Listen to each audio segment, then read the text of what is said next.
우선 이 새 정치가 여전히 지금 이제 유효하고 강하게 지금 이제 말씀을 하고 계신데, 그동안의 우리 안 의원님의 행보를 보면, 김한길 전 대표와의 민주당 합당 같은 것은 많은 분들이 안철수의 새 정치답지 않다라는 말씀을 하시거든요. 그러한 비판에 대해서는 어떻게 생각하십니까? 예, 그때 이제 통합을 결심했었던 이유는, 기득권 양당 체제 중에 한 체제를 개혁할 수 있는 기회라고 생각하고 도전한 것입니다. 그렇지만 제 역량 부족으로 실패했음을 자인합니다. 그냥 단순히 기득권 체계를 바꾸기 위해서 오히려 기득권 예, 속에 그렇게 들어갔다. 도전했습니다. 그래서 네. 아마 기억하시겠습니다만 그 당시 언론 보도에 정말 호랑이 잡으러 호랑이 굴에 들어갔다, 그런 표현이 있습니다. 저는 도전을 했지만 결국은 정치는 결과를 만들어야 되는 것 아니겠습니까? 그런 면에서는 제 능력 부족으로 실패했던 시도였습니다. 네.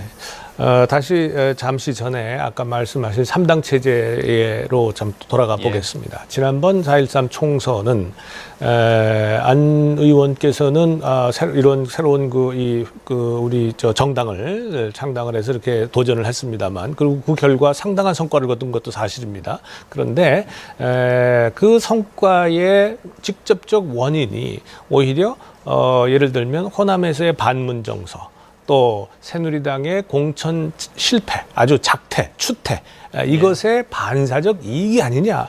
안 의원의 새로운 정치 혹은 3당 체제에 동의해서가 아니라 뭐 그런 주장이 있는데, 거기에 대해서는 어떻게 생각하십니까? 정치는 상대평가 아닙니까? 네. 사실은 이렇게 선택지가 있으면 그 사람이 좋아서 찍거나 그 사람이 네. 필요해서 찍거나, 또는 다른 선택들이 싫어서 이제 찍는 경우가 있습니다. 그게 아마 반사의 이익일 텐데요. 저는 정치 현실에서 저는 당연하다고 봅니다. 그리고 정치에서 승리하는 것이 정치인으로서 가장 중요한 결과물 아니겠습니까? 그렇지만 저도 알고 있습니다. 저희에게, 국민의당에게 선물을 주신 것이 아니라 숙제를 주신 것이라고 생각합니다. 그때도 이제 총선 직후에 그렇게 말씀드렸고, 기대에 부응하기 위해서 열심히 하겠다는 말씀, 그래서 드린 겁니다. 알겠습니다. 국가 경영은 종합예술이라고 합니다. 그만큼 이게 어떤 단순한 몇 가지 공약만 가지고 되는 건 아니거든요. 그래서 여쭙겠습니다. 지난번에 사드와 관련해서 처음에 얘기가 나왔을 때에 반대 입장을 표명하셨다가 이번에 원내대표 교수단체 연설에서는 예. 좀 유보하는, 다음 정부로 유보하는 말씀을 하셨습니다. 구체적으로 사드가 배치되었다고 가정하십시다. 그리고 대통령으로 당선됐다고 가정하십시다. 어떻게 하시겠습니까? 전 정부에서 국가 간의 협약을 한 것을 다음 정부에서 바로 그렇게 뒤집을 수는 없습니다. 그걸 존중해야 합니다. 그게 이제 국가 간의 약속 아닙니까? 국가 간의 약속이지 정권 간의 약속은 아닌 겁니다. 네. 그래서 지금 현재 시점에서 저는 가장 최선은 양국과, 즉 미국과 중국과 협의해서 중국이 대북 제재에 동참해서 북핵 문제 해결의 실마리가 풀릴 때, 그때 우리가 미국에 사드 배치 철회를 건의하겠다라고 설득하는 것이 최선이라고 봅니다. 네, 알겠습니다. 한두 가지 안보와 관련된 질문을 드리겠습니다. 5.24 조치 대통령이 되신다면 해제하시겠습니까? 조건 없이 해제하는 5.24 조치 이전에 네. 유엔에서 대북 제재 국면입니다. 네. 그것에서 우리나라도 자유로울 수 없습니다. 우리도 거기에서 지켜야 하는 겁니다. 그걸 못 지키면 우리나라가 또 제재를 받습니다. 따라서 지금은 거기에 충실을 해야 합니다. 그런데 이제 왜 제재를 하는가? 제재를 통해서 한 체제가 붕괴된 예가 없습니다. 항상 제재를 하는 이유는 그 제재의 끝에 우리가 원하는 조건으로 원하는 시기에 대화 테이블을 만들기 위함입니다. 즉 제재 국면의 끝에는 대화 테이블이 놓여져 있습니다.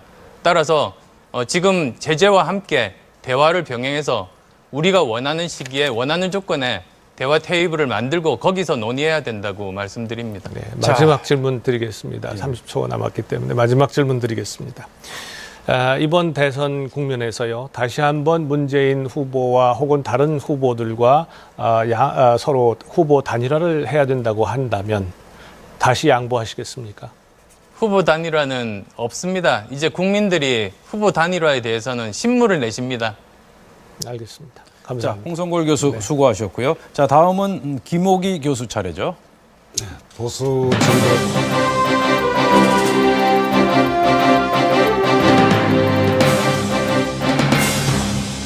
네, 김옥희의 집중검증. 자, 김옥희 교수께서는 안철수 의원이 제시하신 공정성장이라는 주제를 놓고 1대1 토론을 벌이겠습니다. 자, 김 교수님. 안 의원님, 그러니까 보수 진보의 관점이 아니라 국민의 관점에서 질문을 드리고요. 답변하시는 도중에 제가 말을 끊어도 다음 질문을 위해서 너그럽게 이해해 주시기 바랍니다. 가벼운 질문으로 먼저 시작해 보겠습니다. 강철수라고 불리시잖아요. 별명 마음에 드세요? 그 안시 종친회에서 섭섭해 하십니다. 이제 본격적인 첫 번째 질문입니다. 안 의원께서 제시한 담론 가운데 사회학을 공부하는 제게 가장 인상적이었던 것은 공정성장론입니다. 이번 대선 후보 가운데 유일하게 CEO 출신이시기도 한데요. 공정성장이란 뭐 성장을 공정하게 하자는, 근데 새로운 생태계를 만들자는 것일 텐데, 이 공정성장론에는 안 의원님 개인의 어떤 경험, 어떤 철학이 담겨 있는지 좀 말씀해 주시기 바랍니다. 저는 벤처기업을 창업하고 경영을 했던 사람입니다. 그런데 그 과정 중에 이제 우리나라 그 경영 현장, 그 산업 현장의 현실을 누구보다도 잘 알게 됐습니다. 그 문제인식들을 아주 오래전부터 가지고 있었고, 그리고 이제 워튼 MBA, 그 다음에 카이스트 경영학 교수를 하면서 제 생각들을 정리를 할 기회를 가졌습니다. 그걸 이제 국회에 와서 정책화하게 됐습니다. 그 정운찬 총리가 주장해온 동반성장을 좀 떠올리게 하는데요. 동반성장하고는 어떤 점에서 같고 어떤 점에서 다른지 말씀해 주시기 바랍니다. 예, 사실 그 말씀 드리려면 지금 짧은 시간이 아니라 훨씬 더 많은 시간이 필요합니다만, 기본적으로 그 보는 방향은 같다고 말씀드립니다. 세부적인 거는 조금씩 틀립니다. 그렇지만 아마도 시청자분들께서 공정성장이 뭔지를 잘 모르실 것 같아서 짧게만 제가 말씀드리겠습니다. 그 공정해야 성장한다는 겁니다. 그런데 이 둘이 어떻게 연결되는가 궁금하실 겁니다. 우리나라는 빼기, 실력을 이기는 나라입니다. 그래서 사람들이 희망을 가지지 않고 도전하지 않게 되고, 그리고 경제가 성장하지 않게 되고 일자리가 안 만들어지는 겁니다. 반대로 실력이 백을 이기는 사회가 되면 모두 다 희망을 가지고 도전하게 됩니다. 경제는 활력을 찾게 되고 성장할 수 있습니다. 그게 가장 기본적인 문제인식입니다. 안 의원님이 남긴 그 유명한 말 중에 하나가 이 삼성동물원, LG동물원입니다. 기억하시죠? 예, 대기업으로부터 예. 굉장히 그 구박을 많이 당하고 있습니다. 예, 그래서 이제 이 안 의원님이 강조하시는 대기업과 중소기업 간의 이 공정하게 경쟁하는 생태계 구축을 반대하는 국민들은 없으실 겁니다. 예. 중소기업을 혁신하는 제도 모두 동의하실 거라고 저는 생각을 하는데요. 문제는 지식정보 분야의 이른바 첨단 중소기업이 아니라 흔히 우리가 굴뚝산업이라고 불리는 전통적인 중소기업의 경우입니다. 그러니까 이 전통적 중소기업의 경우 혁신보다는 현재 구조조정의 위험에 처해 있고요. 이 구조조정 과정 속에서 이 노동자를 포함해서 희생되는 분들이 적지 않을 것입니다. 그래서 뭐 제4차 산업과 연관된 혁신 중소공업 기업이 아니라 이런 전통적인 재래 중소기업에 대해서는 어떤 정책적 구상을 갖고 계신지 말씀해 주시기 바랍니다. 우선은 지금 일자리가 가장 많이 창출되는 그런 영역이 중소기업이 중견기업을 넘어 대기업이 될 때, 그때 많은 일자리들이 생겨납니다. 따라서 지금 이제 중소기업들이 미처 연구개발 여력도 없고 인력도 없는 그런 상황을 저는 제대로 바꿀 수 있다고 봅니다. 즉 국책연구소들이 많습니다. 그런데 이 국책연구소들이 대기업을 도와주기보다 중소기업들의 연구개발 센터로서 자리 잡게 만들어야 됩니다. 그러면 또 많은 독일이나 일본처럼 그런 강소기업들로 만들어질 겁니다. 그렇지만 또 거기에 못 따라가는 기업들이 말씀하신 대로 있습니다. 이 부분들에 대해서는 전체 그 중소기업에 대한 지원 그 자금은 규모를 줄이자는 것이 아니라 그대로 두고 대신에 거기서 서로 통합하게 만들므로써 상생할 수 있는 그런 기반들을 만드는 것이 다음 정부가 중요하다고 봅니다. 중소기업에 더하여 자영업도 문제입니다. 자영업이 차지한 비중은 우리나라의 경우 지난 2015년 기준 25.9%에 달했습니다. OECD 평균은 16.2% 정도 되는데요. 사실 제가 보기에는 좀 규모를 줄여야 되는 거죠. 선진적 산업 우리가 구조로 가기 위해서는요. 자영업에 대해서는 어떻게 하실 생각이십니까? 우리나라가 OECD 평균에 비해서 거의 2배 가까운 자영업자가 있는 이유가 가장 근본적인 이유는 좋은 일자리가 절대적으로 부족하기 때문입니다. 그래서 가장 근본적으로는 어떻게 하면 양질의 일자리들을 많이 만들 수 있을 것인가 거기에 모든 초점을 맞춰야만 됩니다. 대기업과 중소기업이 상생하는 생태계도 중요하지만 기업가와 노동자가 상생하는 생태계도 중요합니다. 이번 대선에서 안타까운 것 중에 하나는 많은 후보들께서 제4차 산업혁명을 다 얘기들 하시면서 정작 비정규직에 대해서는 제가 보기에 이렇게 아주 뚜렷한 대안들을 내놓고 계시지 않은 것 같습니다. 대략 한 600만에서 뭐 900만 추계하는 방식에 따라 다르긴 합니다만 어마어마한 규모죠. 이 비정규직 대책은 어떤 구상을 갖고 계신지 말씀해 주시기 바랍니다. 지금까지 그 비정규직 대책이 사람에 맞춰져 있었습니다. 한 사람이 2년 이상 그 업무를 수행할 때 그 사람을 정규직으로 만들어야 된다고 제도화됐습니다. 그러다 보니 오히려 회사에서는 그걸 악용해서 그 사람이 2년 되기 전에 계속 해고를 했습니다. 그게 사회 문제 된 것 아니겠습니까? 그러면 이제는 그 기준을 바꿔야 됩니다. 오히려 사람 중심이 아니라 그 회사의 업무 중심으로 판단하는 것이 옳다고 보는 입장입니다. 즉 어떤 회사에서 어떤 업무가 2년 이상 계속 상시적으로 필요한 그 업무에 대해서는 반드시 정규직을 고용해야 한다. 저는 그렇게 제도를 바꾸면 많은 부분들이 해결될 수 있다고 봅니다. 예, 지금 한 20여 초 남았는데요. 마지막은 제가 안 의원님께 당부의 말씀을 좀 드리고 싶습니다. 질문이 아닙니다. 제가 보기에 우리나라에서 가장 딱한 이들은 비정규직으로 일해야 하는데도 육아와 가사를 돌보아야 하는 비정규직 여성 노동자들입니다. 안 의원께서는 성품이 따뜻하신 분이시잖아요. 이들에게도 늘 따뜻한 관심을 계속 가져주시길 바랍니다. 이것으로서 마치겠습니다. 김호기 교수 수고하셨습니다. 정부와 민간이 4차 산업혁명 시대에 걸맞는 협력 체제를 구축한다면 우리는 반드시 성공할 수 있다고 확신합니다. 네, 이번엔 공약 검증 시간입니다. 우리 안철수 의원께서 공약으로 제시하신 4차 산업혁명을 대비하자 이 주제를 놓고 토론을 이어가겠습니다. 자, 안철수 의원님, 자 우선 이 4차 산업 한마디로 표현하자면 어떻게 쉽고 간결하게 표현할 수가 있겠습니까? 4차 산업혁명은 한마디로 융합혁명입니다. 예전 혁명들은 한 가지 기술에 의한 혁명이었습니다. 1차 전기기관, 2차 전기, 3차 IT 기술입니다. 4차 산업혁명은 여러 첨단 기술의 융합혁명입니다. 융합혁명이다. 그렇게 표현하면 된다 그 말씀이시죠? 그렇습니다. 자, 이 4차 산업이 그야말로 융합과학기술대학원 원장이었습니다.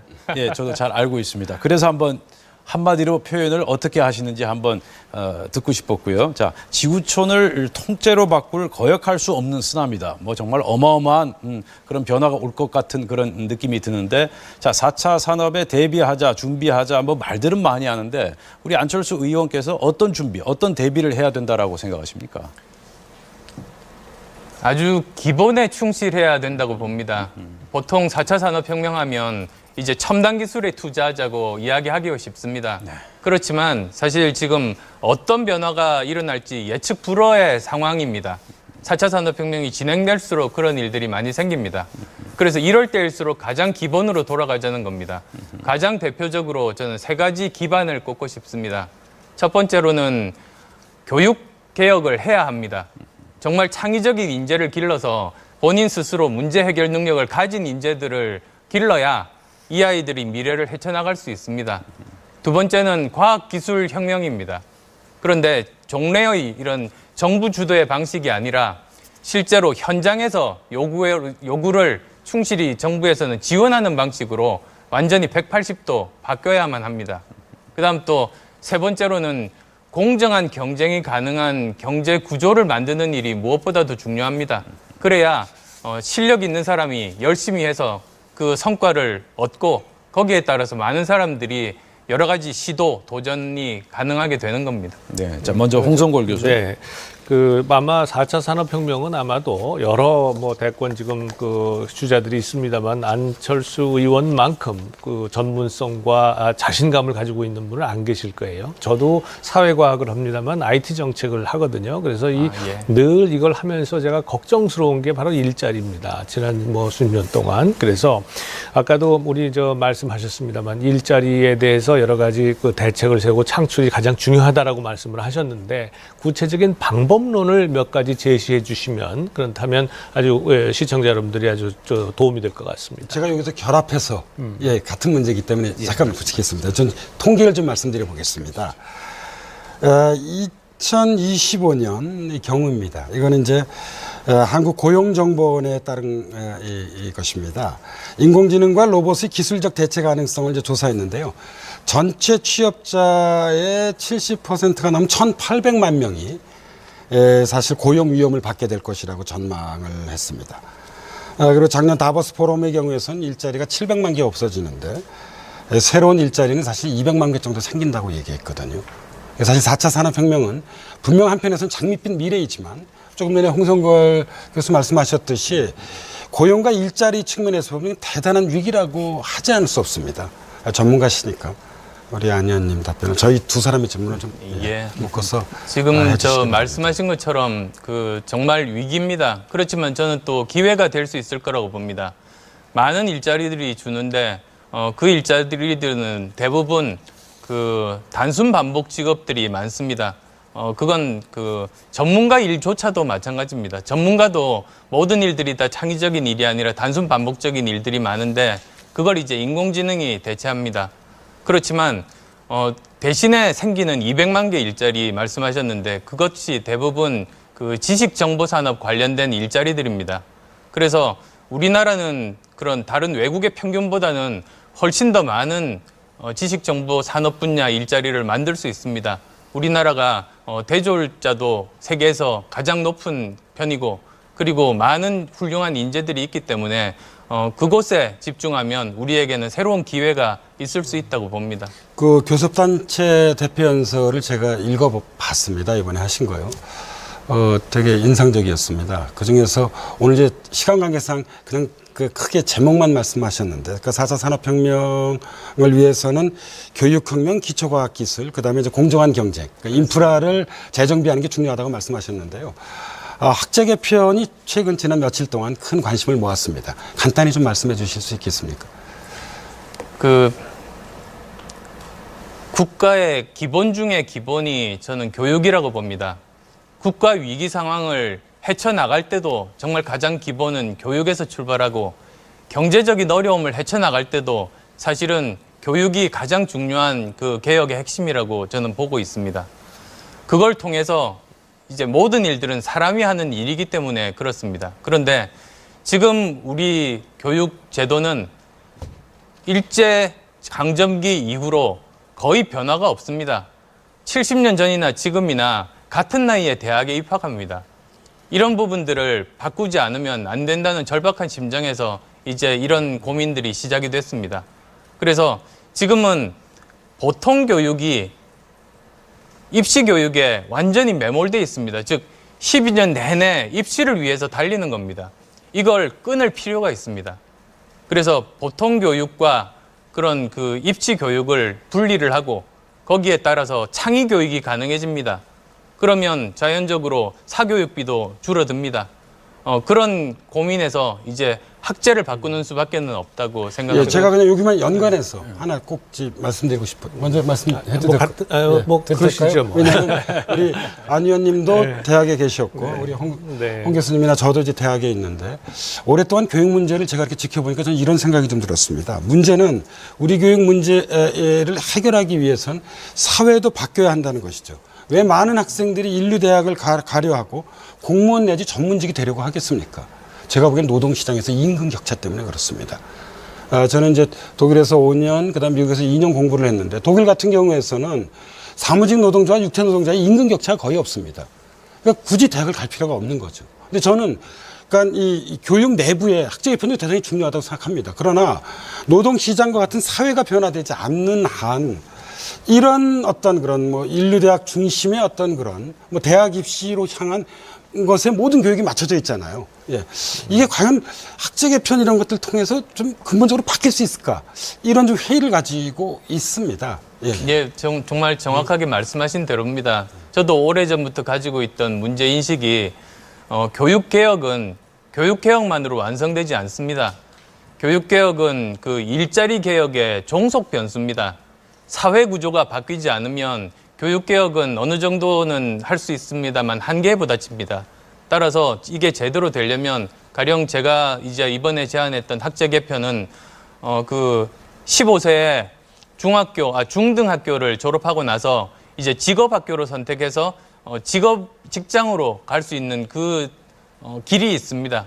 근데 그게 제대로 많은 사람들이 선택하기 위해서는 제대로 대우를 받는 일자리가 있어야 되는 겁니다.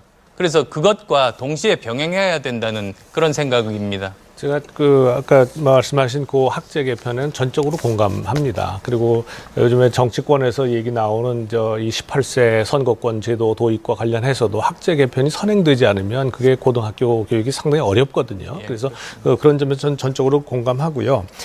또 일자리 개혁, 의식 개혁이 같이 가야 된다는 것도 공감하는데 지금 현실을 우리가 보면 청년 실업률이 그렇게 높은데요. 중소기업인들은 해보셔서 아시겠습니다만 사람 구하기 위해서 아주 힘들어합니다. 정말 그 사람 못 구해서 죽겠다고 지금 아우성이거든요. 그 오죽하면은 많은 사람들을 지금 해외에서 수입하고 있지 않습니까? 우리 노동력을요. 자, 이게 지금 그러니까 일자리 미스매치가 굉장히 중요한데 그래서 사실은 어제 이재명 시장께서 나오셔가지고 국민 기본 소득제를 도입하자 뭐 그래서 그냥 나눠주자 이렇게 얘기를 했는데 사실은 그런 소득을 갖다가 중소기업 취업과 연계하는 방법도 상당히 괜찮을 것 같다는 생각은 했습니다. 그런데 이 중소기업의 구인난을 어떻게 지금 일자리 창출과 연결을 하실 수 있을지 한번 보관이 있으면 말씀해 주시기 바랍니다. 예, 지금 질문하시는 중에 사실은 네. 제가 생각하는 것과 접점이 있습니다. 네. 지금 중소기업에서 좋은 인력을 구하지 못하는 가장 근본적인 이유는 임금을 충분히 줄 수가 없기 때문 아닙니까? 그게 이제 대기업, 중소기업 간의 격차가 훨씬 더 심해지다 보니 우리가 예전에 1980년대만 하더라도 중소기업은 대기업의 90% 임금을 받았습니다. 그 다음에 1990년대만 하더라도 80%인데 지금은 거의 55% 수준, 절반 수준으로 떨어졌습니다. 그러니까 아무리 일을 하고 싶어도 그 생활을 하는데 지장이 있어서 선택하지를 못하는 겁니다. 이런 문제들을 해결해야 되는데 또 한 가지 문제는 지금 청년 실업 문제가 향후 3년에서 5년이 가장 극심할 거라는 겁니다. 근데 그 이후는 조금 더 형편이 나아질 수 있습니다. 왜냐하면 지금 청년 인구가 줄고 있고 5년 후가 되면 이제 본격적으로 베이비 부모 세대들이 은퇴를 하면서 일자리들이 생겨납니다. 따라서 이제 앞으로 3년 내지 5년을 어떻게 이걸 통과할 것인가, 극복할 것인가가 다음 정부의 가장 중요한 점입니다. 젊은 청년들이 졸업하자마자 안정된 정규직을 가지지 못하면 평생 제대로 직장들을 못 가지게 되고 그건 본인에게 불행이면 물론 사회 부담도 엄청나게 됩니다. 그래서 오히려 지금 정부에서 재정을 투입해서 아까 말씀하신 것처럼 단순히 수당 개념을 넘어서 자기가 일하고 싶은 그런 일자리라면 그 중소기업 일자리라면 거기에 대해서 차액을 보전해주는 방식으로 그렇게 한시적으로 접근하는 것이 합리적일 수 있는 그리고 지속 가능할 수 있는 해결 방법이라고 봅니다. 네, 지금 안철수 의원께서 역시 그 일자리에 관해서 아주 구체적인 그런 청사진을 가지고 계신 것 같은데 아까 홍성골 교수께서 말씀을 하셨습니다만 다시 한번 그 안철수 의원의 안보관에 대해서 다시 한번 여쭙겠습니다. 그 당초 안철수 의원께서 사드 배치 문제와 관련해서 국민투표에 붙여보자 그렇게 말씀을 하셨거든요. 그 말인즉 사드 배치에 대해서 상당히 부정적이다 그런 느낌을 받았는데 시간이 흐르면서 이 사드 배치에 대한 안철수 의원의 입장이 굉장히 여러 가지 변화를 맞게 됩니다. 자, 물론 정치인이 상황에 따라서 입장이 변화할 수도 있다고 저는 생각합니다. 그럼에도 불구하고 이 사드 배치와 같은 굉장히 중차대한 문제, 국가의 존망이 걸린 문제는 우리 정치인들, 특히 안철수 의원 같은 대선 주자들은 명확한 입장을 가져야 되는 것이 아닌가 하는 그런 생각이 드는데요. 어떻습니까? 예, 그 사드 문제 관련해서는 이제 미국 정부와 협약 전과 협약 후로 나눌 수 있습니다. 상황이 굉장히 틀린 겁니다. 정부와 정부 간의 협약이라는 건 이제 그 다음 정부에서 함부로 바꿀 수 없는 것 아니겠습니까? 그래서 그렇게 중요한 상황 변화에 대해서는 입장 변화 못하는 사람이 오히려 이상한 겁니다. 그리고 이제 그래서 지금 현재 입장에 대해서는 말씀드렸습니다. 네. 그렇지만 그 전에 이제 미국 정부와 협약을 맺기 전에는 정말 중요한 외교적인 수순을 빼먹어서 국익에 엄청난 손실을 갖고 왔다는 게 제 판단이었습니다. 즉, 그 당시에 대북 제재 국면입니다. 그러면 중국의 협조가 필요합니다. 그런데 한 스텝, 중요한 스텝, 그러니까 이제 중국이 대북 제재에 협력을 하지 않는다면 우리는 우리를 보호하기 위해서 사드 배치를 검토할 수밖에 없다는 이야기를 먼저 하고 몇 달 후에 대북 제재 효과가 있는지를 평가한 다음에 이제 그 다음 수순으로 옮기는 것이 맞았는데 그 중요한 중간 수순을 빼먹고 바로 사드 배치로 넘어간 겁니다. 그래서 명분도 잃고 국익에 큰 손실이 났다는 판단이었습니다. 그래서 그를 수습하기 위해서는 대통령이 할 수 있는 권리 중에 하나로 그런 국민투표를 포함해서 검토해 볼 수 있을 거다. 사태 수습 방안을 제안한 겁니다. 네, 저희 안 의원님 이 사회과학을 공부하는 저희들이 보기에는요. 그 사실 국민투표에 붙일 사안이 있고 그 국민투표에 붙이기 어려운 사안이 있지 않습니까? 그렇죠. 예. 왜냐하면 예를 들어 사드 배치에 찬성이 51%가 나오고 반대가 49%가 나오면 그럼 우리는 사드 배치를 추진해야 하는가? 그래서 이 국민투표라고 하는 것은 사실 대단히 좀 제한적으로 이 활용해야 될 수단인 것으로 이제 저희들이 이제 학생들에게 가르치고 있다는 말씀을 좀 드리고 싶습니다. 국익에 엄청난 손실을 야기했던 그런 사안이기 때문에 수습책의 하나로 이제 제안한 겁니다. 네, 알겠습니다. 사드 문제를 국민투표 할 수 있느냐 없느냐라고 하는 건 이제 이론의 여지가 많으니까 그건 차치하고라도 지금 사실은 그 문제로 인해서 중국으로부터 굉장히 많은 압력을 받고 있지 않습니까? 아주 노골적으로 사실은 지금 피해를 입고 있는 기업도 상당하고요. 자. 대통령이 되셨다고 가정을 하십시다. 이 중국 지금 현재 우리가 사드 배치를 했고 이미 그다음에 앞에 정부에서요. 그리고 대통령이 되셨는데 중국은 계속해서 지금 압력을 넣고 있다. 어떻게 대처하시겠습니까? 경제 문제와 안보 문제는 투 트랙으로 분리하는 것이 맞습니다. 그게 이제 그 양국 간의 국익에도 도움이 되는 것입니다. 따라서 그 부분을 적극적으로 설득해야 합니다. 저는 이제 지난 몇 년간 외교적으로 정말로 큰 실책을 했습니다. 그 중에 하나가 이렇게 투 트랙으로 나눠서 접근하지 못했던 겁니다. 경제 문제와 안보 문제를 분리한다든지 또는 대통령과 외교장관의 역할을 분리해서 대통령은 강경하지만 그 외교장관은 계속 물밑으로 대화하는 노력을 해야 되지 않습니까? 그리고 또 강원책도 쓸 필요가 있는데 그런 역할 분담 없이 일방적으로만 하다 보니 이렇게 수세에 몰린 겁니다. 따라서 저는 우리는 이제 주도적으로 또 해야 합니다.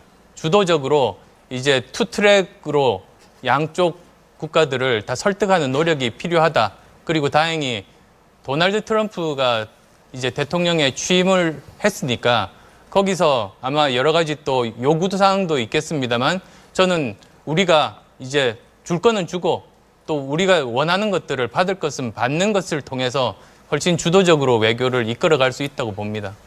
자, 네. 자, 안보관, 특히 사드 배치 문제에 대해서 우리 안철수 의원의 말씀을 자세히 지금 잘 들어봤습니다. 자, 또 하나 주목할 만한 지금 사안이라면 결선 투표제 아니겠습니까?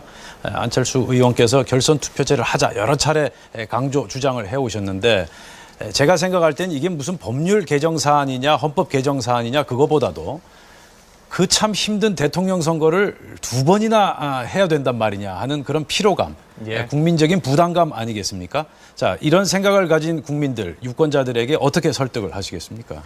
이번 대선에서 결선 투표 필요한 이유가 세 가지입니다. 우선 첫 번째, 50% 이상 지지를 받는 대통령이어야 정말 엄중한 이런 시국을 헤쳐나가서 개혁을 할 수가 있습니다. 지금 다자구도로 예를 들면 70% 정도 투표율에 40%로 당선되면 30%가 안 되는 지지를 획득하게 됩니다. 나머지 70%의 국민은 팔짱 끼고 쳐다보다가 그대로 비판을 할 겁니다. 자칫하면 2년 차부터 레임덕에 빠질 수 있습니다. 그걸 막자는 게 첫 번째입니다. 두 번째는 네거티브 선거 방지 효과가 있습니다. 이번 대선은 60일밖에 되지 않기 때문에 사상 최악의 네거티브 선거가 예상됩니다. 그런데 결선 투표가 있으면 네거티브를 심하게 하면 2등 안에는 들 수 있어도 적을 많이 만들다 보면 1등하기 힘듭니다. 그래서 처음부터 네거티브를 이렇게 적극적으로 하지 못하게 하는 효과가 있습니다. 마지막으로 이제 세 번째로는 정책 선거에 집중할 수 있게 합니다. 지금 오늘도 너무나 많은 질문이 나왔습니다만 연대론이 난무하게 되면 컨텐츠가 사라집니다. 정말 우리나라 지금 위기의 대한민국을 구하는 입장에서 바람직하지 않습니다. 이 결선 투표가 도입이 되면 연대론은 사라지고 모든 정당이 끝까지 완주하면서 자신의 정책을 소개할 수 있는 기회를 가지게 됩니다. 그래서 우리나라 미래를 위해서 저는 필수적이라고 말씀드립니다. 네, 아주 구체적으로 일목요연하게 말씀을 해주셨어요. 자, 김옥희 교수. 네, 시간이 많이 지났기 때문에 짧게 답변해 주셔도 좋습니다. 지난해 총선에서 국민의당이 정당 득표율에서 2위를 차지했습니다. 여기 가장 중요한 원동력은 호남에서의 이 안희연에 대한 높은 지지였는데요. 근데 지금 지지율이 많이 낮아졌어요. 호남 김옥희 지지를 교수님 정말 죄송합니다. 지금 주어진 시간이 많지 않아서 자, 우리 안철수 의원의 마무리 발언, 마무리 제언을 하도록 하겠습니다. 따로 듣도록 하겠습니다. 예, 죄송합니다. 자, 마무리 발언 해주시죠. 지금 대한민국은 위기 상황입니다. 그렇지만 이 위기 상황은 반대로 우리에게 기회가 될 수 있다고 봅니다. 여러 가지 총체적인 사회 개혁이 필요합니다. 보통 상황에서는 이것을 하기가 힘든 법입니다. 그렇지만 이제 정말 속된 표현으로 바닥을 쳤습니다. 이럴 때는 오히려 개혁의 원동력이 될 수 있습니다. 우리는 지금까지 현대사가 모든 어려움들을 오히려 기회로 만들었던 역사를 가지고 있습니다. IMF 외환위기 때 우리만 금모으기 운동을 했고 우리가 가장 먼저 탈출하고 발전했습니다. 저는 이번 위기도 기회로 만들 수 있는 저력이 우리 모두에게 있다고 생각합니다. 저도 그것을 위해서 나라 살리기 운동의 심정으로 열심히 뛰겠습니다.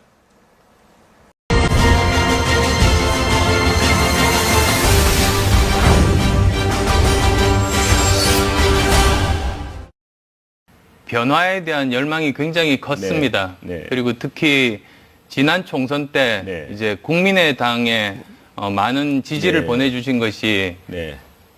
선물이 아니라 숙제를 주신 겁니다. 네. 그래서 기대에 맞춰서 더 노력해야 되겠다고 각오 다지고 왔습니다. 네. 최근에 이제 뭐 여론조사라는 건 항상 가변성이 있는 거를 전제로 합니다만 약간 좀 빠진 느낌이거든요. 그 가장 큰 원인은 어디에 있다고 이렇게 느끼세요? 총선 직후에 네. 리베이트 조작 사건 때문입니다. 네. 그 총선 직후에 이제 정권 차원에서 이 국민의당이 굉장히 위협이 되는구나. 한 달 동안 계좌 추적을 했다고 합니다. 네. 그런데 아무도 돈 받은 증거를 확보하지 못했음에도 불구하고 예. 이제 리베이트라고 이제 언론 보도하고 고발을 하게 된 겁니다. 6개월 정도 참 그 인고의 시간을 보냈는데요. 이제 뭐 최근에 판결이 났습니다. 7명이 모든 혐의에 대해서 모두 무죄가 나왔습니다. 굉장히 이례적인 일입니다. 이번 대선에 대해서 어떻게 될 거냐고 저한테 물어보신다면 네. 저는 이번은 정권 교체는 확실하다고 말씀드리고 싶습니다. 네. 민주주의가 위대한 게 왜 그렇습니까? 책임지기 때문입니다. 네. 정권을 잡은 쪽에서 실정을 하면 국민들이 심판합니다. 이번에 박근혜 게이트 정도의 정말 나라 망할 정도로 이렇게 사건을 저질렀는데도 만약에 정권 교체가 안 된다는 건 저는 있을 수 없는 일이라고 봅니다. 지난 총선 때 이미 저는 증명했습니다. 돌파력을 증명했습니다. 굉장히 힘든 여건 하에서도 제가 신념을 가지고 그대로 관철해서 이제 40석 가까운 정당을 만들고 3당 체제 만들었지 않습니까? 우리나라 정치 역사상 혼자서 창당해서 40석 정도 되는 정당 만든 사람 5손가락에 꼽힌다고 알고 있습니다. 삼김하고 제가 거기에 속합니다. 초심은 같습니다. 그런데 나라를 바꾸겠다는 염원은 더 강렬해졌습니다. 정치는 세상 바꾸는 거 아닙니까? 그런데 실제로 제가 정치 현장에 보니까 세상이 안 바뀌게 막고 자기 개인 욕심 채우는 기득권 정치가 너무나 많은 겁니다. 그래서 제 세상 바꾸겠다는 염원은 더 강해졌습니다.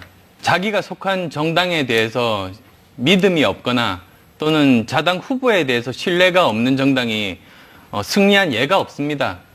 민주당이 아주 오랫동안 연전연패했던 것도 바로 그겁니다. 그리고 지금 또 새누리당이나 또는 바른정당의 경우 계속 바깥에 있는 분을 구애를 하는데 역시 그러면 성공하지 못합니다.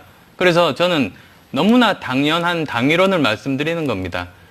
자신에 대한 믿음도 없는데 어떻게 국민들께 믿어달라고 표를 달라고 하겠습니까? 저도 이제 지난 몇 년간 참 많은 경험들을 했습니다. 그런데 결국은 자기가 세워놓은 목표에 따라서 뚜벅뚜벅 걸어가면 이제 국민들께서 평가해 주실 거라고 믿습니다. 지난 박근혜 게이트 지난 몇 개월을 한번 돌아보면 그렇게 혼란스러운 국면에서는 합리적인 목소리는 잘 눈에 띄지 않는 법 아닌가 싶습니다. 네. 그런데 이제 어느 정도 자욱하던 먼지들이 이제 거치고 나면 네. 모든 행적들은 다 남아 있으니까 평가받지 않을까 생각합니다. 대표님의 어떤 정치적인 롤 모델을 꼽으라면 어느 분을 선택하시겠습니까? 저는 김대중 대통령 꼽고 싶습니다. 어떤 점에서 그렇게 생각하십니까? 다가올 시대에 대한 네. 해안, 네. 그리고 준비가 네. 굉장히 철저한 분입니다. 이제 앞으로 또 20년 먹거리를 찾아야만 되는 그런 상황입니다. 그런데 지금은 4차 산업혁명 시대입니다. 그래서 저는 4차 산업혁명 시대에 예전에 김대중 대통령께서 IT 혁명 시대에 하셨던 것처럼 향후 20년 먹거리를 찾겠다는 그런 각오를 불태우고 있습니다. 지금 교육부 없애야 됩니다. 네. 왜냐? 지금 교육부는 장관 바뀔 때마다, 대통령 바뀔 때마다 계속 교육정책, 입시정책 계속 바뀝니다. 자율성을 부여해야 됩니다. 근데 네. 지금은 명령을 하니까, 앞에서 끌고 가니까 네. 자율성이 훼손돼서 창의적인 교육이 안 일어납니다. 이걸 바꾸려면 어떻게 해야 되는가? 교육부 없애고 대신에 국가교육위원회와 네. 교육지원처로 재편하는 겁니다. 왜? 국가교육위원회에서는 모든 전문가 여야가 다 참여해서 네. 향후 10년 계획을 합의합니다. 네. 매년. 네. 또 그 다음에 10년 계획. 네. 그렇게 되면 어떻게 되는가? 그게 바로 영어로 롤링 플랜이 되는 겁니다. 네. 연속성이 보장돼서 100년 동안 그 체제가 그대로 갈 수 있습니다. 네. 그러면 대통령이 바뀌어도 교육정책은 바뀌지 않을 겁니다. 우선 개헌은 필요합니다. 그리고 최적기는 말씀하신 대로 2018년 지방선거 때 동시에 치르는 겁니다.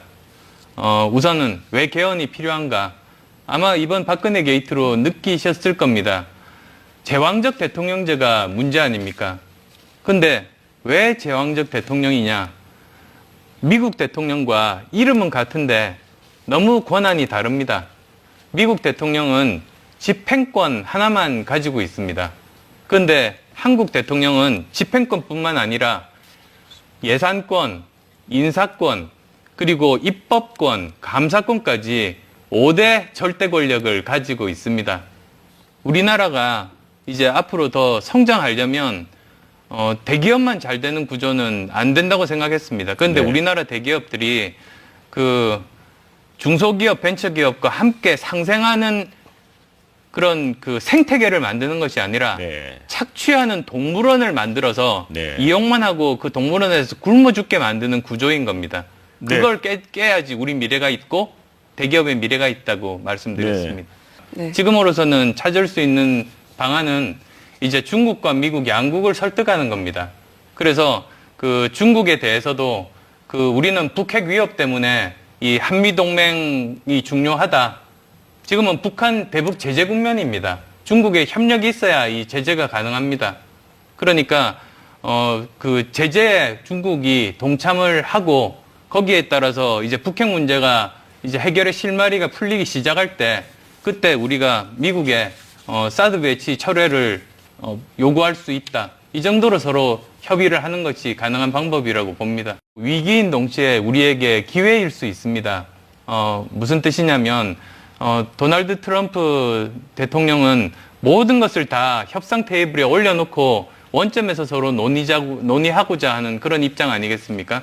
그렇다면 우리가 미국에 줄 것도 있습니다만 우리가 또 요구할 것도 있습니다. 예를 들면 우리가 계속 원했던 소파 협상 그 개정이라든지 또는 미사일 사거리 협상이라든지 우리가 또 얻을 수 있는 게 있습니다. 그래서 우리가 좀 더 그 권한을 가지고 그리고 주도적으로 일들을 진행할 수 있는 또 기회이기도 합니다. 대통령은 본인이 하고 싶다고 되는 게 아니라 네.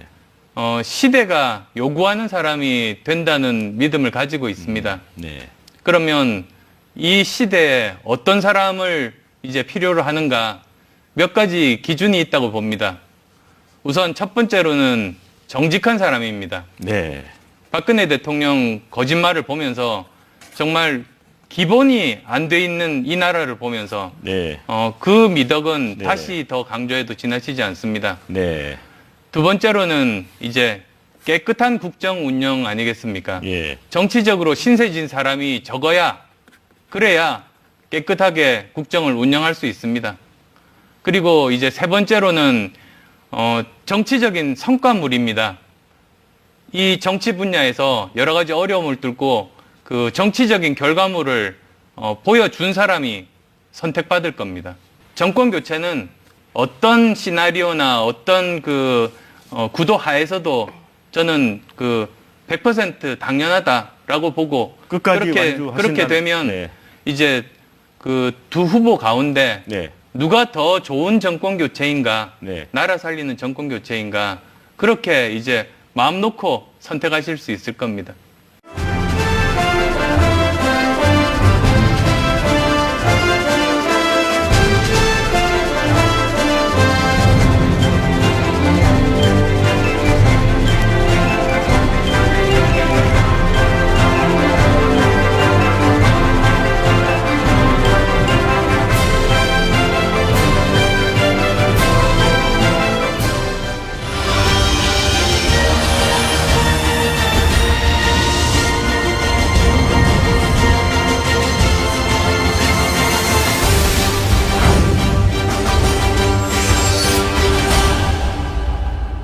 네, 이번엔 공약 검증 시간입니다.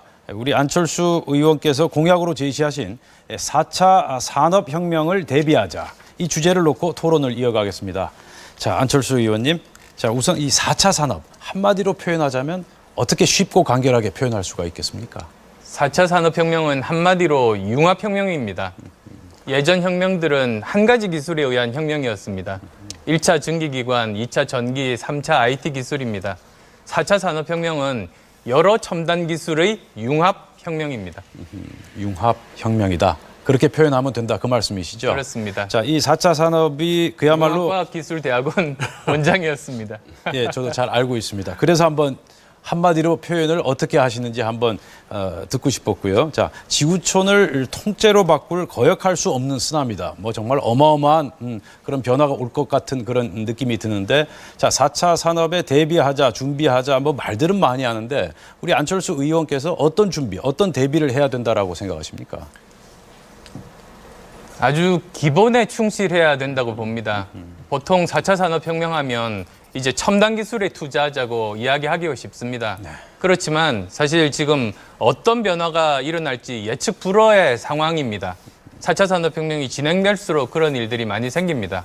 그래서 이럴 때일수록 가장 기본으로 돌아가자는 겁니다.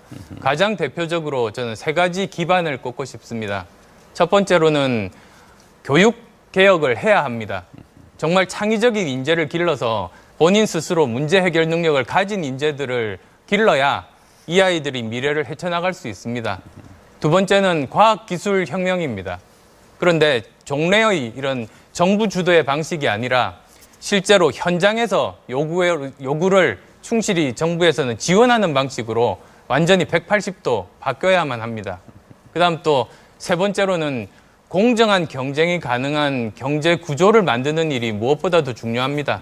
그래야 실력 있는 사람이 열심히 해서 그 성과를 얻고 거기에 따라서 많은 사람들이 여러 가지 시도, 도전이 가능하게 되는 겁니다. 네, 자 먼저 홍성골 교수. 네. 아마 4차 산업혁명은 아마도 여러 대권 지금 주자들이 있습니다만 안철수 의원만큼 전문성과 자신감을 가지고 있는 분은 안 계실 거예요. 저도 사회과학을 합니다만 IT 정책을 하거든요. 그래서 늘 이걸 하면서 제가 걱정스러운 게 바로 일자리입니다. 지난 수년 동안. 그래서 아까도 우리 말씀하셨습니다만 일자리에 대해서 여러 가지 대책을 세우고 창출이 가장 중요하다라고 말씀을 하셨는데 구체적인 방법론을 몇 가지 제시해 주시면 그렇다면 아주 시청자 여러분들이 아주 도움이 될 것 같습니다. 제가 여기서 결합해서 같은 문제이기 때문에 잠깐만 붙이겠습니다. 전 통계를 좀 말씀드려 보겠습니다. 2025년 경우입니다. 이거는 이제 한국고용정보원에 따른 것입니다. 인공지능과 로봇의 기술적 대체 가능성을 이제 조사했는데요. 전체 취업자의 70%가 넘는 1,800만 명이 사실 고용 위험을 받게 될 것이라고 전망을 했습니다. 그리고 작년 다보스 포럼의 경우에서는 일자리가 700만 개 없어지는데 새로운 일자리는 사실 200만 개 정도 생긴다고 얘기했거든요. 사실 4차 산업혁명은 분명 한편에서는 장밋빛 미래이지만 조금 전에 홍성걸 교수 말씀하셨듯이 고용과 일자리 측면에서 보면 대단한 위기라고 하지 않을 수 없습니다. 전문가시니까 우리 안 의원님 답변을 저희 두 사람의 질문을 좀 묶어서 지금 말씀하신 것처럼 정말 위기입니다. 그렇지만 저는 또 기회가 될 수 있을 거라고 봅니다. 많은 일자리들이 주는데 그 일자리들은 대부분 단순 반복 직업들이 많습니다. 그건 전문가 일조차도 마찬가지입니다. 전문가도 모든 일들이 다 창의적인 일이 아니라 단순 반복적인 일들이 많은데 그걸 이제 인공지능이 대체합니다. 그렇지만 대신에 생기는 200만 개 일자리 말씀하셨는데 그것이 대부분 지식정보산업 관련된 일자리들입니다. 그래서 우리나라는 그런 다른 외국의 평균보다는 훨씬 더 많은 지식정보산업 분야 일자리를 만들 수 있습니다. 우리나라가 대졸자도 세계에서 가장 높은 편이고 그리고 많은 훌륭한 인재들이 있기 때문에 그곳에 집중하면 우리에게는 새로운 기회가 있을 수 있다고 봅니다. 교섭단체 대표연설을 제가 읽어봤습니다. 이번에 하신 거요. 되게 인상적이었습니다. 그중에서 오늘 이제 시간 관계상 그냥 크게 제목만 말씀하셨는데 4차 산업혁명을 위해서는 교육혁명, 기초과학기술, 그다음에 이제 공정한 경쟁, 인프라를 재정비하는 게 중요하다고 말씀하셨는데요. 학제 개편이 최근 지난 며칠 동안 큰 관심을 모았습니다. 간단히 좀 말씀해 주실 수 있겠습니까? 국가의 기본 중에 기본이 저는 교육이라고 봅니다. 국가 위기 상황을 헤쳐나갈 때도 정말 가장 기본은 교육에서 출발하고 경제적인 어려움을 헤쳐나갈 때도 사실은 교육이 가장 중요한 개혁의 핵심이라고 저는 보고 있습니다. 그걸 통해서 이제 모든 일들은 사람이 하는 일이기 때문에 그렇습니다. 그런데 지금 우리 교육 제도는 일제 강점기 이후로 거의 변화가 없습니다. 70년 전이나 지금이나 같은 나이에 대학에 입학합니다. 이런 부분들을 바꾸지 않으면 안 된다는 절박한 심정에서 이제 이런 고민들이 시작이 됐습니다. 그래서 지금은 보통 교육이 입시 교육에 완전히 매몰되어 있습니다. 즉 12년 내내 입시를 위해서 달리는 겁니다. 이걸 끊을 필요가 있습니다. 그래서 보통 교육과 그런 그 입시 교육을 분리를 하고 거기에 따라서 창의 교육이 가능해집니다. 그러면 자연적으로 사교육비도 줄어듭니다. 그런 고민에서 이제 학제를 바꾸는 수밖에는 없다고 생각합니다. 예, 제가 그냥 여기만 연관해서 하나 꼭 말씀드리고 싶어요. 먼저 말씀해도 그러시죠. 뭐. 왜냐하면 우리 안 의원님도 대학에 계셨고 우리 홍 교수님이나 저도 이제 대학에 있는데 오랫동안 교육 문제를 제가 이렇게 지켜보니까 저는 이런 생각이 좀 들었습니다. 문제는 우리 교육 문제를 해결하기 위해선 사회도 바뀌어야 한다는 것이죠. 왜 많은 학생들이 인류대학을 가려 하고 공무원 내지 전문직이 되려고 하겠습니까? 제가 보기엔 노동시장에서 임금 격차 때문에 그렇습니다. 저는 이제 독일에서 5년, 그다음 미국에서 2년 공부를 했는데 독일 같은 경우에서는 사무직 노동자와 육체 노동자의 임금 격차가 거의 없습니다. 그러니까 굳이 대학을 갈 필요가 없는 거죠. 근데 저는 그러니까 이 교육 내부의 학제 개편도 대단히 중요하다고 생각합니다. 그러나 노동시장과 같은 사회가 변화되지 않는 한 이런 어떤 그런 뭐 인류대학 중심의 어떤 그런 뭐 대학 입시로 향한 것에 모든 교육이 맞춰져 있잖아요. 예. 이게 과연 학제 개편 이런 것들 통해서 좀 근본적으로 바뀔 수 있을까? 이런 좀 회의를 가지고 있습니다. 예. 예, 정말 정확하게 말씀하신 대로입니다. 저도 오래전부터 가지고 있던 문제 인식이 교육개혁은 교육개혁만으로 완성되지 않습니다. 교육개혁은 그 일자리 개혁의 종속 변수입니다. 사회 구조가 바뀌지 않으면 교육개혁은 어느 정도는 할 수 있습니다만 한계에 부딪힙니다. 따라서 이게 제대로 되려면 가령 제가 이제 이번에 제안했던 학제 개편은 그 15세에 중등학교를 졸업하고 나서 이제 직업학교로 선택해서 직장으로 갈 수 있는 그 길이 있습니다. 근데 그게 제대로 많은 사람들이 선택하기 위해서는 제대로 대우를 받는 일자리가 있어야 되는 겁니다.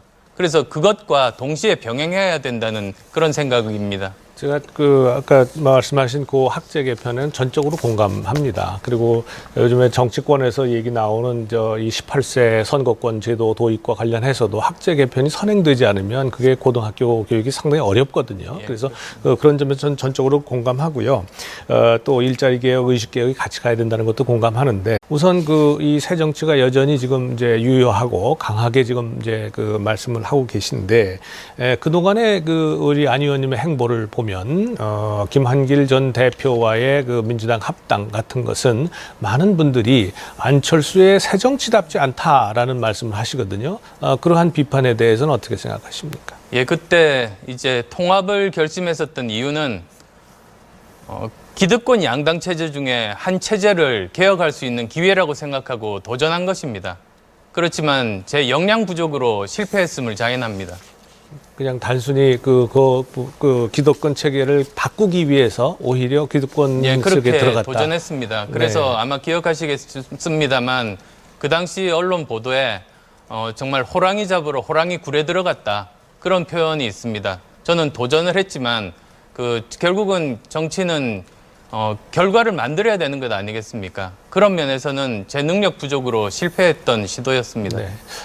다시 잠시 전에 아까 말씀하신 3당 체제로 좀 돌아가 보겠습니다. 지난번 4.13 총선은 안 의원께서는 이런 새로운 우리 정당을 창당을 해서 이렇게 도전을 했습니다만 그리고 그 결과 상당한 성과를 거둔 것도 사실입니다. 그런데 그 성과의 직접적 원인이 오히려 예를 들면 호남에서의 반문 정서 또 새누리당의 공천 실패, 아주 작태, 추태 이것의 반사적 이익이 아니냐. 안 의원의 새로운 정치 혹은 3당 체제에 동의해서가 아니라 뭐 그런 주장이 있는데 거기에 대해서는 어떻게 생각하십니까? 정치는 상대평가 아닙니까? 네. 사실은 이렇게 선택지가 있으면 그 사람이 좋아서 찍거나 그 사람이 필요해서 찍거나 또는 다른 선택들이 싫어서 이제 찍는 경우가 있습니다. 그게 아마 반사의 이익일 텐데요. 저는 정치 현실에서 저는 당연하다고 봅니다. 그리고 정치에서 승리하는 것이 그 정치인으로서 가장 중요한 그 결과물 아니겠습니까? 그렇지만 저도 알고 있습니다. 저희에게 국민의당에게 선물을 주신 것이 아니라 숙제를 주신 것이라고 생각합니다. 그때도 이제 총선 직후에 그렇게 말씀드렸고 기대에 부응하기 위해서 열심히 하겠다는 말씀 그래서 드린 겁니다. 알겠습니다. 그 국가 경영은 종합 예술이라고 합니다. 그만큼 이게 어떤 단순한 몇 가지 공약만 가지고 되는 건 아니거든요. 그래서 여쭙겠습니다. 지난번에 사드와 관련해서 처음에 얘기가 나왔을 때에 반대 입장을 표명하셨다가 이번에 원내대표 교수단체 연설에서는 그 좀 유보하는 그 다음 정부로 유보하는 말씀을 하셨습니다. 구체적으로 사드가 배치되었다고 가정하십시다. 그리고 대통령으로 당선됐다고 가정하십시다. 어떻게 하시겠습니까? 전 정부에서 국가 간의 협약을 한 것을 다음 정부에서 바로 그렇게 뒤집을 수는 없습니다. 그걸 존중해야 합니다. 그게 이제 국가 간의 그 약속 아닙니까? 국가 간의 약속이지 정권 간의 약속은 아닌 겁니다. 네. 그래서 지금 현재 시점에서 저는 가장 최선은 양국과 즉 미국과 중국과 협의해서 중국이 대북 제재에 동참해서 북핵 문제 해결의 실마리가 풀릴 때 그때 우리가 미국에 사드 배치 철회를 건의하겠다라고 설득하는 것이 최선이라고 봅니다. 네, 알겠습니다. 그 한두 가지 그 안보와 관련된 질문을 드리겠습니다.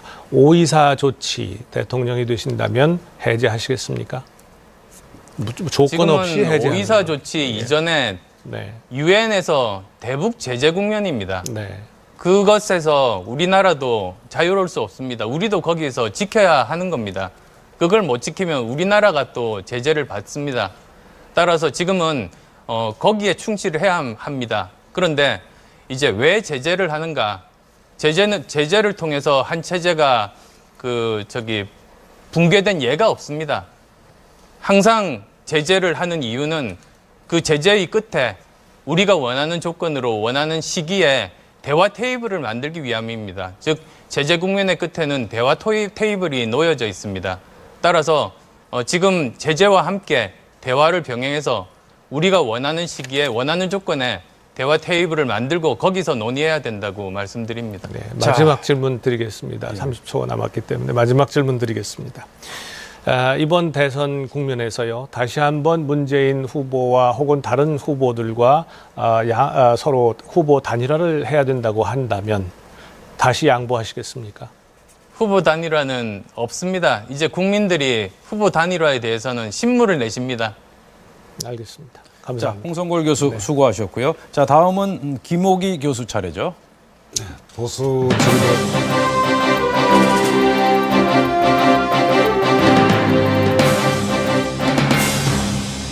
네, 김호기의 집중검증. 자, 김호기 교수께서는 안철수 의원이 제시하신 공정성장이라는 주제를 놓고 1대1 토론을 벌이겠습니다. 자, 김 교수님. 안 의원님, 그러니까 보수 진보의 관점이 아니라 국민의 관점에서 질문을 드리고요.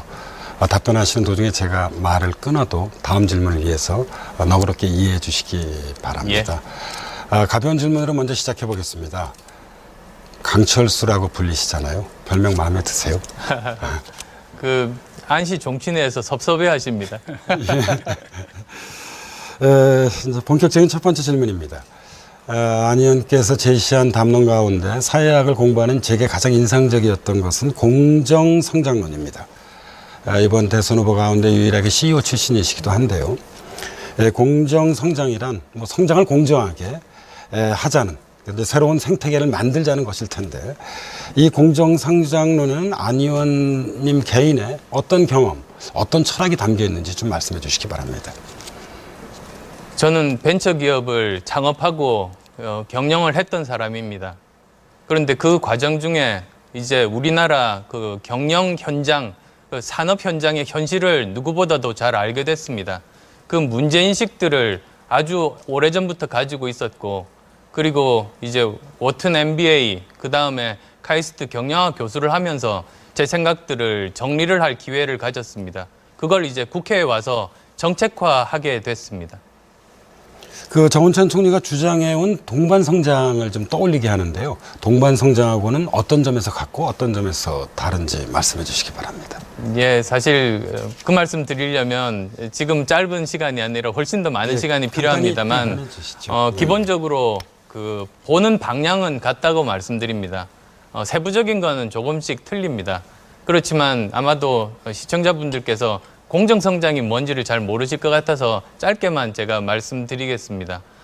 그 공정해야 성장한다는 겁니다. 그런데 이 둘이 어떻게 연결되는가 궁금하실 겁니다. 우리나라는 빼기, 실력을 이기는 나라입니다.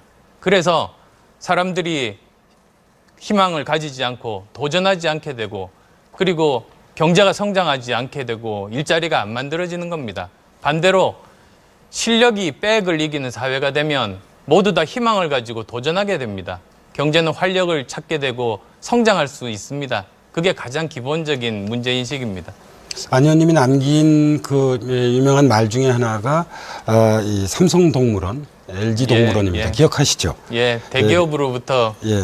굉장히 그 구박을 많이 당하고 있습니다. 예, 그래서 이제 이 안 의원님이 강조하시는 대기업과 중소기업 간의 그 이 공정하게 경쟁하는 생태계 구축을 반대하는 국민들은 없으실 겁니다. 예. 중소기업을 혁신하는 제도 모두 동의하실 거라고 저는 생각을 하는데요. 문제는 지식정보 분야의 그 이 이른바 첨단 중소기업이 아니라 흔히 우리가 굴뚝산업이라고 불리는 전통적인 중소기업의 경우입니다. 그러니까 이 전통적 중소기업의 경우 혁신보다는 현재 구조조정의 위험에 처해 있고요. 이 구조조정 과정 속에서 이 노동자를 포함해서 희생되는 분들이 적지 않을 것입니다.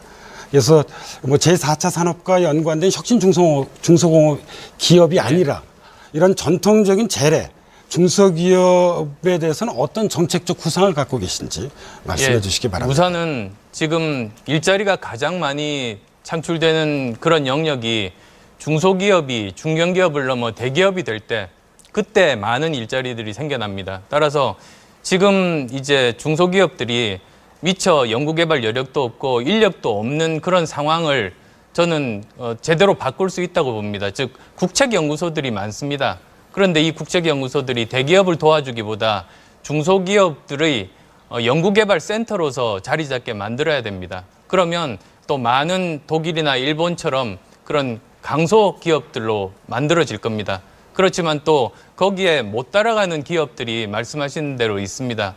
이 부분들에 대해서는 전체 그 중소기업에 대한 지원 그 자금은 규모를 줄이자는 것이 아니라 그대로 두고 대신에 거기서 서로 통합하게 만들므로써 상생할 수 있는 그런 기반들을 만드는 것이 다음 정부가 중요하다고 봅니다. 중소기업에 더하여 자영업도 문제입니다. 자영업이 차지한 비중은 우리나라의 경우 지난 2015년 기준 25.9%에 달했습니다. OECD 평균은 16.2% 정도 되는데요.